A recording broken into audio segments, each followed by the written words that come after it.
अस्सलाम वालेकुम, मैं डॉक्टर इकरा। आज मेरा टॉपिक ऑफ डिस्कशन ये है कि क्रैक हील्स जो ज़्यादातर सर्दियों के सीज़न में डेवलप हो जाती हैं, इसकी वजूहत क्या क्या होती हैं और आप घर पे इसको किस तरीके से ट्रीट कर सकते हो, किस तरीके से इसका इलाज कर सकते हो। अच्छा जी, क्रैक हील्स जिसको हम फटी एड़ियाँ भी कह सकते हैं।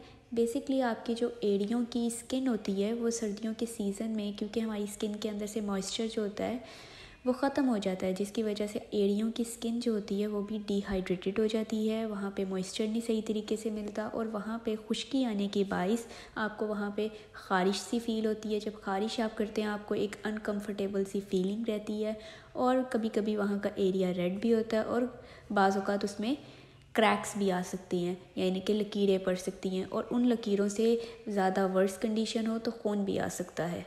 अब क्रैक हील्स की बहुत सारी वजूहात होती हैं जिन जिन वजह से क्रैक हील्स हो सकती हैं, आपकी एड़ियाँ फट सकती हैं। इसकी कई वजूहात हैं, चंद वजूहात मैं आपको इस वीडियो के थ्रू बताऊंगी। तो जी पहली वजह ये आ जाती है, ऐसे लोग जिनको आदत होती है नंगे पाँव फिरने की, ज़्यादातर कारपेट्स पे फिरने की, उनके अंदर फटी एड़ियों का जो ये प्रॉब्लम होता है वो बहुत ज़्यादा होता है। दूसरे नंबर पे ऐसे लोग आ जाते हैं जिनको नहाने की आदत होती है गर्म पानी से। जब आप गर्म पानी से ज़्यादा देर तक नहाते हो तो उसकी वजह से भी आपकी बॉडी के जो नमी होती है यानी मॉइस्चर होता है वो कम हो जाता है, जिसकी वजह से एड़ियों वाली जगह पे भी मॉइस्चर जो है वो कम हो जाता है। उसमें मॉइस्चर में कमी आने की वजह से वहाँ की स्किन ड्राई हो जाती है और इससे भी आपकी एड़ियाँ फट सकती हैं। अच्छा जी, क्रैक हील्स की तीसरी बड़ी और अहम वजह ये भी आ सकती है कि अगर कोई बंदा जो है बहुत ज़्यादा मोटा है और अपने वेट को कंट्रोल नहीं कर रहा, ओबेसिटी की तरफ है, तो उसके अंदर भी फटी एड़ियों का जो प्रॉब्लम है वो बहुत ज़्यादा पाया जाता है। ऐसी फीमेल्स के अंदर भी क्रैक हील्स का, फटी एड़ियों का प्रॉब्लम बहुत ज़्यादा कॉमन होता है। जो कपड़े धोती हैं या बर्तन धोती हैं, नीचे बैठ के धोती हैं और उनके पाँव के नीचे डिटर्जेंट वाला जो पानी होता है या सर्फ वाला जो पानी होता है वो आता है, जिसकी वजह से इन्फेक्शन हो जाता है। उस इन्फेक्शन की वजह से भी उनकी स्किन डिहाइड्रेटेड हो जाती है, ड्राई हो जाती है और अल्टीमेटली वहाँ पे भी इन्फेक्शन हो जाता है और वहाँ पे भी एड़ियाँ फट सकती हैं। अच्छा, फटी एड़ियों की एक और वजह ये भी आ सकती है कि आपको शुगर रहती है और आपकी शुगर जो है वो अंडर कंट्रोल नहीं है। उसकी वजह से भी डायबिटिक पेशेंट में भी हमें ये प्रॉब्लम ज़्यादा देखने को मिलता है। अब आगे अगर हम बात करें फटी एड़ियों या क्रैक हील्स के सिम्टम्स के बारे में, तो इसका पहला और मेन सिम्टम यही आ जाता है कि आपको अनकम्फर्टेबल किसी फीलिंग आएगी, सेंसेशंस आएगी, आपको खड़े होते हुए दर्द होगा और इसके अलावा आपकी स्किन जो होगी वो बहुत ज़्यादा ड्राई होने की बाइस वहाँ पे ख़ारिश भी बहुत ज़्यादा होगी। इसके अलावा आपको अपने क्रैक्स के अंदर से ब्लड भी आ सकता है, आपका जो वो एरिया है वो स्वॉलन भी हो सकता है, रेड कलर का भी हो सकता है और इसके अलावा आपके रेस्ट ऑफ द बॉडी से आपके हील्स का जो टेम्परेचर है वो ज़्यादा होगा। ये सारी चीज़ें जो हैं इस तरफ इशारा कर रही होंगी कि आपके उस बॉडी पार्ट पे यानी एड़ियों वाली जगह पे इन्फेक्शन है और वो इन्फेक्शन फंगल इन्फेक्शन भी हो सकता है।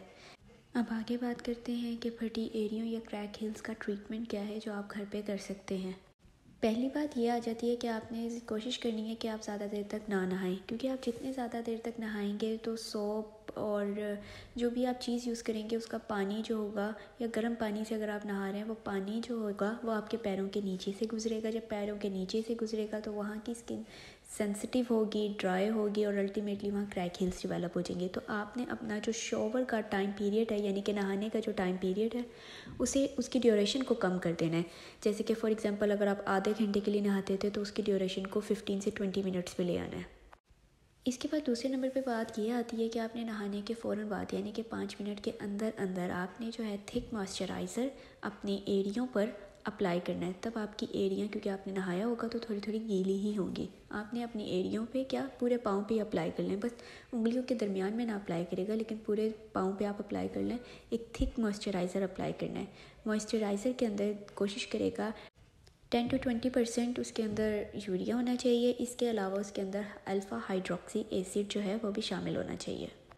अब तीसरे नंबर पे बात यह आती है, आपने कोशिश करना है कि सोने से पहले आप पेट्रोलियम जेली यानी कि वैसलीन अपने पैरों पे अच्छी तरीके से लगा कर फिर सोएं रात को। दिन के टाइम आपने कोशिश करनी है आप कोई भी एंटी फंगल क्रीम जो है जैसे कि क्लोट्राइमिसोल जिसके अंदर हो या टर्बिनाफाइन इसके अंदर हो, वो आपने अपनी एड़ियों पे लगा लेनी है।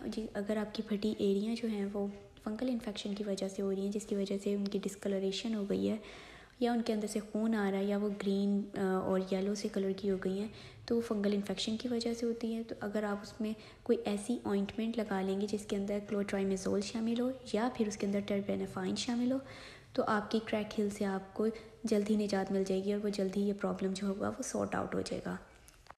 Last but not the least ہمارے پاس یہ بات آ جاتی ہے آپ نے اپنے لیے جو سینڈلز جو جوتا اپنے لیے چوز کرنا ہے کوشش کرنی ہے کہ اس کی ہیل والی سائڈ پہ کشن جو ہے وہ اویلیبل ہو, جس کی وجہ سے جب آپ اس کو پہن کے چلیں گے یا پھریں گے تو آپ کو جو ہے آپ کے پاؤں کو تھوڑی سی سپورٹ مل جائے اور کریک ہیل سے آپ اپنے آپ کو بچا سکیں. میں امید کرتی ہوں میری آج کی یہ ویڈیو آپ کے لیے انفارمیٹیو ہوگی.